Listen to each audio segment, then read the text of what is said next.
Friends, हमारी आज की नॉवल है जेन एयर और इस नॉवल के ऑथर है शार्लेट ब्रोंटे। जेन एक 10 साल की लड़की है जो गेटसेट हॉल में अपने मामा मामी के पास मतलब मिस्टर एंड मिसेस रीड के पास रहती है, क्योंकि कुछ साल पहले जेन के पेरेंट्स की टीफस नाम की डिसीज की वजह से डेथ हो चुकी है। मिस्टर रीड जेन से बहुत प्यार करते हैं, लेकिन कुछ दिनों के बाद उनकी भी डेथ हो जाती है और अब मिसेस रीड का जो बिहेवियर होता है वो बिल्कुल भी अच्छा नहीं होता है जेन के साथ। रीड अपने तीनों बच्चों को बताती है कि जेन से हमेशा दूर रहना है, इसीलिए जेन अपना ज़्यादा से ज़्यादा समय अपने बुक्स और डॉल के साथ बिताती है।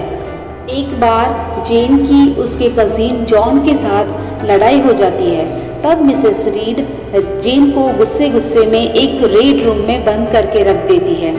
रेड रूम उनके घर की ऐसी रूम होती है जहाँ पर मिस्टर रीड की डेथ हुई थी। मिस्टर लॉयड जो कि एक डॉक्टर होते हैं, वो मिसेस रीड को सजेस्ट करते हैं कि उन्होंने जेन की किसी स्कूल में एडमिशन करनी चाहिए। तब मिसेस रीड लॉवुड इंस्टीट्यूट में जेन की एडमिशन करा देते हैं। वहाँ के डायरेक्टर होते हैं मिस्टर ब्रोकलहर्ट्स। मिसेस रीड मिस्टर ब्रोकलहर्ट्स को बताती है कि जेन एक बहुत झूठी लड़की है। लॉवुड इंस्टीट्यूट एक ऐसा इंस्टीट्यूट है जहाँ पर सिर्फ गरीब और अनाथ लड़कियों को ही पढ़ाया जाता है। उस लॉवुड इंस्टीट्यूट में जाने के बाद भी जेन को बहुत सारी परेशानियों का सामना करना पड़ता है।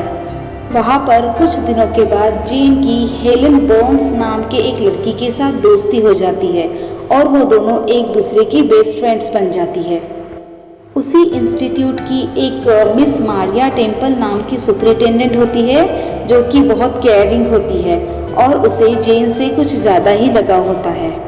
हेलन बर्न्स और मिस मारिया टेम्पल दोनों भी जेन के लिए रोल मॉडल्स बन जाते हैं।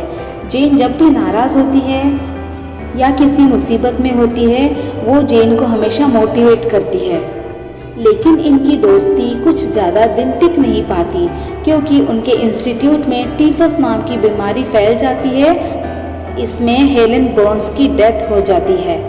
जेन उस इंस्टीट्यूट में 6 साल एज ए स्टूडेंट बिताती है और 2 साल एज ए टीचर।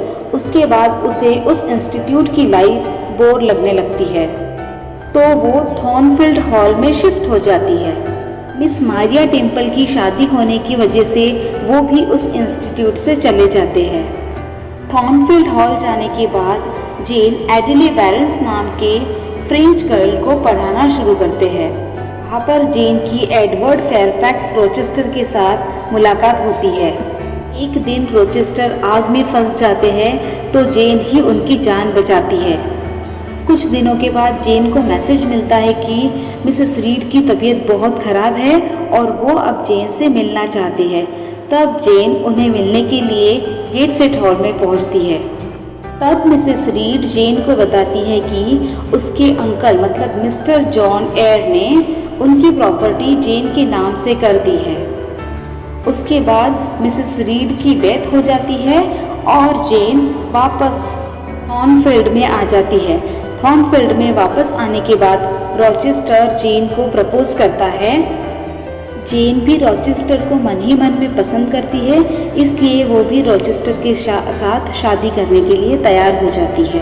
रोचेस्टर और जेन के शादी के दिन वहाँ पर एक लॉयर आते हैं और वो बताते हैं कि रोचेस्टर की पहले से ही बेर्था नाम की एक लड़की के साथ शादी हो चुकी है।